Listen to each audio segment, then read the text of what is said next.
Nayib Bukele es considerado el presidente más popular del mundo y se encamina a ser reelegido, pese a que la Constitución de su país lo prohíbe.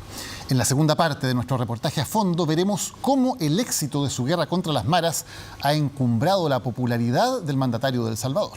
Pero también vamos a conocer algunos casos de abusos o arrestos de civiles inocentes y las críticas por el autoritarismo del gobierno. Esto es Enviado Especial en El Salvador. En un reportaje de Daniel Matamala y Máximo Carrasco. El presidente más popular del planeta, o como él se define, el dictador más cool del mundo. Nayib Bukele desarticuló a las pandillas que tenían a El Salvador sumido en la violencia. El grave costo colateral son miles de inocentes encarcelados, sometidos a un infierno del que algunos no salen vivos. Que libere pues a todos los inocentes, ellos nunca han matado a nadie. Si los entrevistan y ellos dicen algo, los vuelven a recapturar.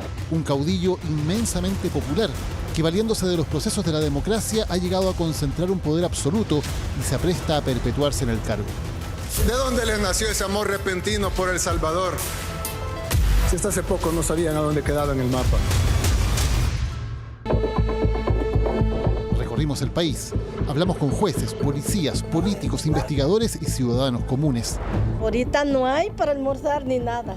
Con las víctimas de las maras, que ahora recuperan su vida normal. Me dejaron sin padre de mis hijos, me le dieron 14 puñaladas. Y también con las víctimas de la represión, que viven una pesadilla en las cárceles. Cerraba la puerta de la celda y se iba. De esa forma murieron muchos compañeros. Las luces y sombras del fenómeno Bukele en Enviado Especial, El Salvador.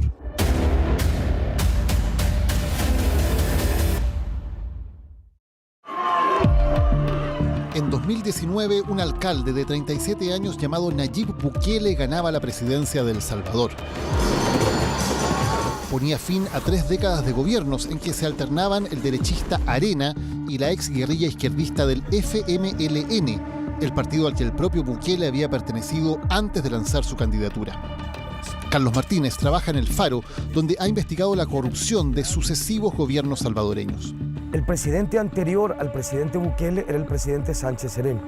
Él está escondido en Nicaragua huyendo de las acusaciones de corrupción que pesan sobre él en este país. El presidente anterior a Sánchez Serén es el presidente Funes. También está escondido bajo la protección del dictador Daniel Ortega en Nicaragua por exactamente las mismas razones. El anterior es el presidente Saca, está preso por corrupción. Y el anterior es el presidente Flores, que murió durante su juicio de corrupción. El presidente Bukele pronto se enfrentó a la Asamblea Legislativa, que estaba dominada por los partidos tradicionales.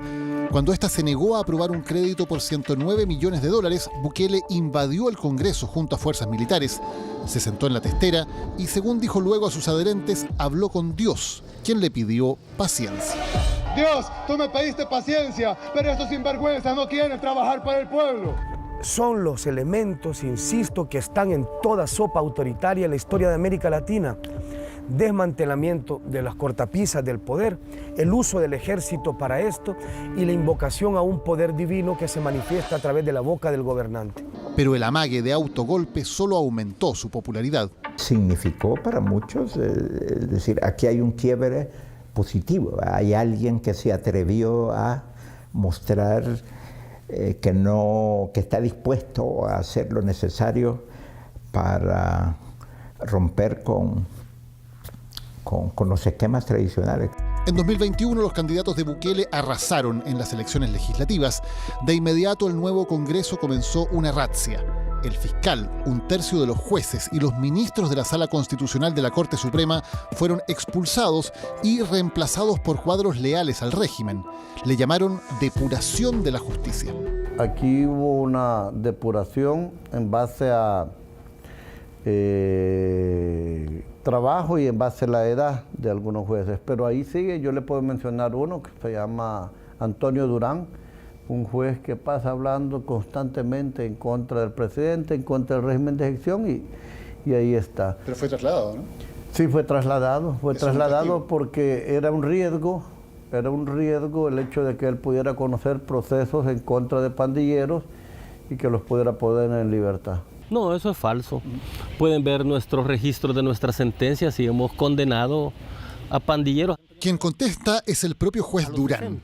Crítico del gobierno, fue sacado del Tribunal de San Salvador y trasladado al lejano distrito de Zacatecoluca.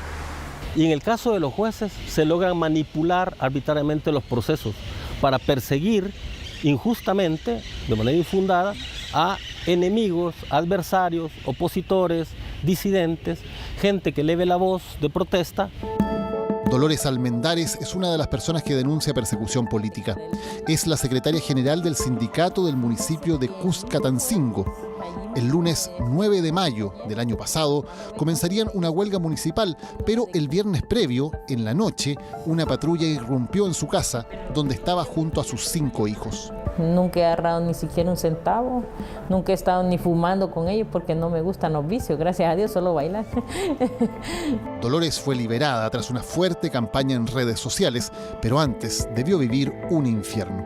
Y hay que dormir de lado, para allá o para acá. Para darse vuelta tiene que pasar, si usted quiere dar vuelta para allá, tiene que hablarle a los demás para que todos se den vuelta, porque no puede quedar usted contrario porque ya es otro espacio y no cabe. ¿Cuánta gente duerme ahí? Dormíamos 1.400 en Ilopango, en ese sistema. Las únicas imágenes que conocemos de las cárceles son provistas por el gobierno. Con este video, en enero último, se inauguró el CECOT, presentado como la cárcel más grande de América, con capacidad para 40.000 presos sometidos a un estricto régimen. Aquí garantizamos el control, orden y disciplina, señor presidente. Todos esos terroristas que van a estar en este centro de confinamiento, reo que entre a este centro no va a volver a salir. Pero quienes han pasado por las cárceles cuentan una historia distinta. Aseguran que las maras tienen el poder, administran la comida y los castigos. Como ellos tienen el control dentro de las cárceles, porque allí no mandan las custodias. ¿Quién manda? Allí mandan las muchachas que ya son penadas. ¿Pandilleras? Sí, Mara 18, Mara MS, MAO, Máquina, son los que mandan allí. Y los métodos de esas pandillas son crueles, como bien lo saben los salvadoreños, sobre todo los habitantes de Soyapango, considerado el epicentro de las maras. Estamos en Soyapango, que es uno de los distritos más poblados del Salvador, con más de 280.000 habitantes. Fue también considerado por mucho tiempo como uno de los lugares más peligrosos de América. Aquí la tasa de homicidios solamente en este distrito era de un asesinato cada 2 días. El control de las maras aquí era absoluto. Para entrar o para salir, recibir visitas, incluso ir al médico, se requería el permiso de los pandilleros. Antes uno vivía con el temor de que no se podía ir a meter a una colonia aledaña por el simple hecho de que no eran de la misma pandilla que controlaba en un lugar, ¿verdad? Uno puede nada más tranquilo. Si ya uno puede trabajar, ya puede desempeñarse en muchas labores y ya sin problema de nada. Esta mujer pide resguardo de su identidad. Teme que las maras puedan volver y vengarse de quienes las denuncian. Me dejaron sin padre de mis hijos, me le dieron 14 puñaladas por quitarle una bolsa del súper en una parada de bus. No solo asesinaron a su marido, a ella la secuestraron 3 veces. Su pecado, participar en los operativos del gobierno para repartir alimentos. Yo me libré en 3 ocasiones de estas personas, me han querido dañar. En una ocasión me quisieron matar. No son amenazas para tomarse a la ligera. Los métodos brutales de la Mara Salvatrucha eran conocidos por todos. Este es un sector alto de Soyapango, donde hay una serie de casas abandonadas que eran utilizadas como campos para fusilamientos y torturas por parte de los miembros de las bandas rivales. Aquí, donde fueron encontrados varios cadáveres, todavía podemos encontrar signos de la presencia de la Mara Salvatrucha, la MS. Los resultados son indudables. La tasa de homicidios que había convertido a El Salvador en el país más violento del mundo ya venía bajando hace años, pero la violencia ha caído más en el año del régimen de excepción. En 2015 había 105 asesinatos por cada 100.000 habitantes. Bajaron a 37 al momento de asumir Bukele y las últimas cifras hablan de 7,8 homicidios por cada 100.000 habitantes. Uno de los cambios más efectivos ha sido penalizar como delito la sola pertenencia a una pandilla, algo que puede sospecharse por los tatuajes, que son un rito de ingreso a las maras. Podía ser pandillero, pero si él no estaba en ese momento cometiendo un delito, lo pudo haber cometido horas después o en otro lugar, pero si él ahí no estaba haciendo nada, usted no podía hacer absolutamente nada. Tener tatuajes de las maras es motivo de arresto inmediato, pero también una práctica conocida como señalamiento. O sea, señalado por la ciudadanía, que aunque no tenga una orden de captura, pero sí es señalado por la ciudadanía y que tiene participación en hechos delictivos, pues ahí se verifica. Bajo el régimen se anima a las personas a hacer denuncias anónimas a un número telefónico. Los señalados se incorporan a una base de datos que puede significar su captura. Esto se puede prestar para venganzas. Por ejemplo, yo tengo problemas con mi vecino por cualquier situación y llamo a la policía y digo que él colabora con pandillas y lo hago de forma anónima. ¿Y lo detienen? Y lo detienen. Es el caso de Andrés, a quien le dijeron que había sido señalado al momento de detenerlo.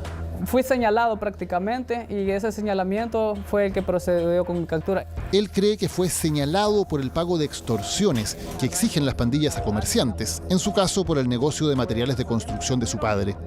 Pese a ser víctimas de la extorsión, muchos son denunciados como colaboradores por pagar a las pandillas. Quizás no ha habido comerciante en el país que no pague extorsión, ya desde pequeños comerciantes, desde una tortillería, hasta ya las grandes empresas, pues, hasta empresas transnacionales. ¿Ustedes tuvieron que pagar extorsión alguna vez? Sí, en su momento nosotros pagamos extorsión. ¿Con qué los amenazaban? Pues con la muerte. Ellos lo que hacen ellos es amedrentar a los padres, porque como digamos a los padres, amedrentarlos con el asesinar a sus hijos. Estas personas que pagan una extorsión, o sea, no lo están haciendo voluntariamente, sino que lo están haciendo obligados. Lo están haciendo bajo una amenaza de muerte. ¿Son víctimas? Son víctimas, claro. ¿Y sin embargo las pueden llevar detenidas como colaboradores? Se han llevado cientos de personas así. Las muertes en las cárceles son una cifra negra y sus causas muchas veces se ocultan a los familiares. 200 salvadoreños por lo menos tenemos en este momento que han fallecido por haber sido torturados en centros penales, golpeados por líderes de pandillas activos, por condenados por graves crímenes. Ese ha sido uno de los grandes problemas y se los hemos señalado al gobierno. ¿Cómo es posible que ellos hayan sido capaces de meter personas en fase de investigación junto con condenados de pandillas que son activos de pandillas, porque las pandillas siguen teniendo el control en los centros penales? Porque el ataúd se lo entregan sellado y les dicen que no lo pueden abrir porque si no los van a detener con el régimen. Y las personas pues se arriesgan y abren el féretro y encuentran que el cuerpo de su familiar tiene golpes en diferentes partes del cuerpo. O sea, costillas fracturadas, miembros superiores o inferiores fracturados, golpes en la cabeza, golpes en el cuello. Los pandilleros acostumbrados al rigor de la cárcel pueden sobrevivir, pero para muchos civiles inocentes que jamás habían estado en una prisión, la muerte es el destino. Por lo menos de los 200 que nosotros calculamos ahorita que han fallecido, solo el 8% ha sido perfilado como pandilleros, los demás son inocentes.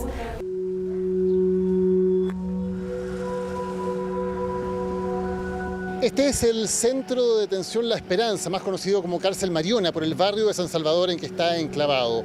Los pabellones pintados en blanco y azul han sido destinados exclusivamente para detenidos por el estado de excepción y cada día cientos de familiares llegan hasta aquí intentando obtener alguna información sobre sus seres queridos que están presos. Está bueno que capturen a los que son, pero imagine tanta gente inocente que está preso, tantos que se han muerto y por nada, pues, no lo hace. ¿Y hay alguna fecha en que los vayan a llevar a juicio, que vaya a haber alguna audiencia? Dicen que hay que esperar un año de investigación, dicen. ¿Qué le diría usted, por ejemplo, a una mamá que está angustiada porque su hijo está preso hace un año y no sabe nada de él? ¿Qué mensaje le daría? Bueno, yo lo que le diría que debería de haber primero criado bien a su hijo.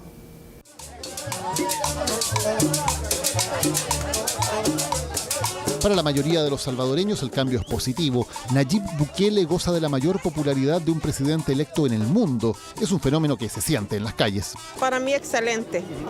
Quizás ha sido el mejor presidente que hemos tenido, ¿verdad? Y la verdad es que la mayoría estamos felices con él, pues, ¿verdad? Porque es un excelente trabajo lo que él está haciendo, ¿verdad? Es un presidente que nos ha vuelto a dar la tranquilidad, nos sentimos seguros.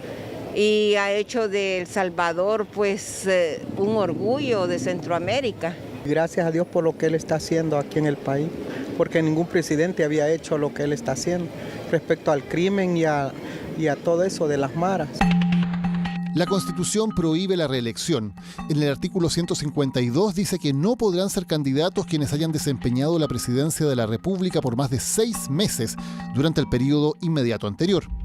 En el artículo 75 castiga con la destitución a las autoridades que apoyen la reelección o continuación del presidente de la República, y en el 248 establece que no podrán reformarse en ningún caso los artículos que establecen la alternabilidad en el ejercicio de la presidencia.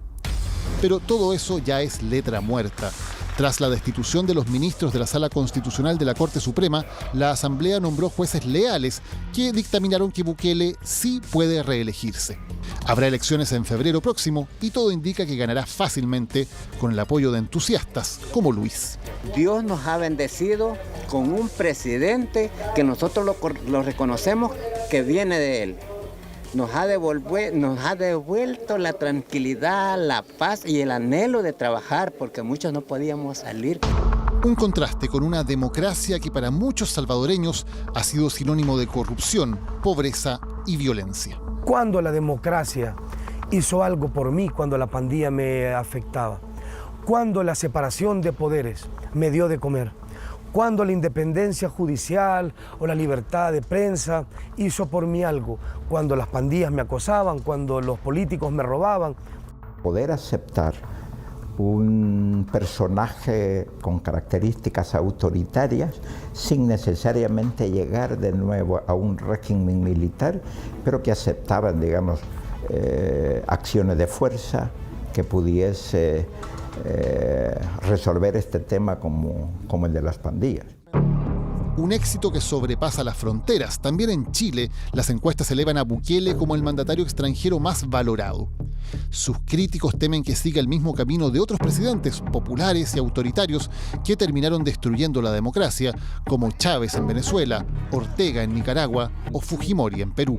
Esperaría yo que cuando digan queremos ser como Bukele, sean conscientes que están diciendo queremos violar la Constitución de nuestro país, queremos desmantelar el Estado de Derecho de nuestro país, queremos gobernar de manera autoritaria en nuestro país, queremos dar un papel preeminente a las Fuerzas Armadas en nuestro país, queremos desmantelar la separación de poderes en nuestro país y queremos un gobierno absolutamente enfocado y todo el poder puesto en mis manos.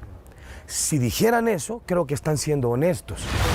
El poder de Bukele ya es total. Controla el Congreso, la justicia, la fiscalía, el ejército y la policía y no tiene obstáculos para perpetuarse en el cargo. Aquí tenemos a un populista que ejerce el poder de manera autoritaria y que es un dictador. Bueno, hasta el momento se ha planteado una reelección, ¿verdad? ¿Podrían ser más? Si a mí me preguntan, yo estaría de acuerdo, pero esto es una decisión que parte primero de él. ¿Por qué las cosas buenas que se hacen debemos de dejarlas de seguir haciendo? Personalmente, yo como vuelvo a decir, yo creo que sí sería bueno poderlo reelegir. Una segunda vez sería la reelección. ¿Y tercera, cuarta? Eso va a depender primero de él, ¿verdad? Cítame una sociedad donde esto haya terminado bien. En el mediano y en el largo plazo no existe una. Insisto, en Centroamérica y en América del Sur tenemos incontables experiencias de lo que le ocurre a una sociedad cuando un caudillo te dice que las organizaciones independientes de derechos humanos, que la prensa, que los derechos humanos y que la ley son un estorbo para traer la paz y la prosperidad a sus pueblos. Además de la violencia y la erosión de la democracia, el gran problema de El Salvador sigue siendo la miseria. El gobierno ha lanzado medidas controvertidas, como convertir las Bitcoin en moneda de curso legal y buscar alianzas con China, que construye la nueva Biblioteca Nacional en el centro de El Salvador. Pero la pobreza sigue siendo implacable. En esta colonia de Las Cañas es muy habitual ver casas como estas, que han sido abandonadas y luego completamente desmanteladas. En muchos casos sus dueños se tuvieron que ir al ser amenazados por las maras y las pandillas que controlaban este lugar. Luego los pandilleros usaban estas casas para arrendarlas y para sacarle provecho, mientras sus propietarios tenían que irse del lugar bajo amenaza de muerte. Luego de que los pandilleros se han ido, muchas de estas casas ahora han sido desmanteladas y siguen así, abandonadas. En este ambiente sobrevive Francisca, en una de las zonas más pobres de Ilopango. ¿Para almorzar, por ejemplo, tienen? Nada, ahorita no hay para almorzar ni nada. Ahorita estamos, que eso le estoy diciendo a él, una sopa maruchan, voy a ir a ver si compro, le digo yo, porque comamos los dos, porque no hay nada. No hay para comer hoy día. No hay para comer ahorita. Millones de salvadoreños como Francisca sienten que la democracia nunca hizo nada por ellos. Hoy, esa democracia agoniza ante la indiferencia de un pueblo que confía más en la figura de un caudillo fuerte que en el Estado de Derecho y las instituciones democráticas. Una historia que ya conocemos y una advertencia para toda América Latina. Ambas partes de este reportaje enviado especial El Salvador ya están disponibles para ser revisados en nuestro sitio web.